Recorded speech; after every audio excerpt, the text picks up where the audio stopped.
കുട്ടിയെ ഈ പോവുകയാണോ? എന്തേ? പിന്നെ ഇതാ ഷുഗറിൻ്റെ ഗുളിക കഴിക്കണേ, അതും വാങ്ങണം. കൈയൊന്ന് ഡ്രസ്സ് ചെയ്യണം, കാലും. അപ്പോൾ കയ്യിൽ പൈസ ഉണ്ടെങ്കിൽ ലേശം പൈസ ആസ്പത്രിയിലൊന്ന് പോയിട്ട് വരായിരുന്നു. പൊന്നാരപ്പ, നിങ്ങൾ എന്തിനാ ഈ വെയിലും കൊണ്ടിട്ട് ഇവിടെ? നിങ്ങൾക്ക് അവിടെ പെരയിൽ പോയിരുന്നാ പോരെ.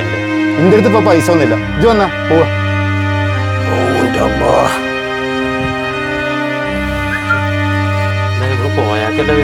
എന്താ പറ്റിയറിയാ? നൊണ്ടെന്നല്ലോ. നല്ല പോയാക്കാ, എന്താ കാലിന് പറ്റിയിരിക്കണേ? ഇങ്ങനെ നൊണ്ടി നടക്കണേ? കാലാഞ്ചലേ നീർത്താലും മറക്കാൻ പറ്റും. ഭയങ്കര വേല. കജ്ജിലാച്ച 5ന്റെ പൈസ അല്ലേ ഡോക്ടറെ കാണാനേ. എന്താ ചെയ്യാ? പൈസന്റെ കാര്യത്തിൽ നിങ്ങൾ എന്തിനാ ബേജാറാകണേ? ഇതാ ഇത് കയ്യിൽ വെച്ചോ. നിങ്ങൾ വേഗം പോയിട്ട് ഡോക്ടറെ കാണിട്ടോ. ആയിക്കോട്ടെ. വാവേ, ഇതിപ്പോ ചെയ്തിയിൽ എനിക്കൊരു നന്മ തോന്നിയിട്ടൊന്നുമില്ല. അതിന്റെ കാരണം എന്താ പറയുക? കുറച്ച് മുമ്പ് എൻ്റെ വാപ്പ മരുന്നിന് വേണ്ടിയിട്ട് പൈസ ചോദിച്ചു. അപ്പൊ ഇത് പൈസ കൊടുത്തില്ല.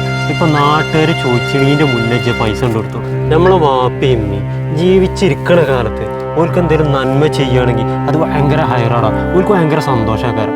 ഇതൊക്കെ ഇജ്ജ് ചിന്തിക്കുകയാണെങ്കിൽ നല്ലത്. എന്താ പറയുക, നാളെ എനിക്കും ഇതേ ഒരു അവസ്ഥ വരാനുള്ളത്. നാളെ എൻ്റെ മക്കൾ നോക്കണമെന്നുണ്ടെങ്കിൽ ഇന്ന് ഇജ്ജ് എൻ്റെ വാപ്പാനും മാനും നോക്കണം. സങ്കടം വന്നുകൊണ്ട് പറഞ്ഞേട്ടോ.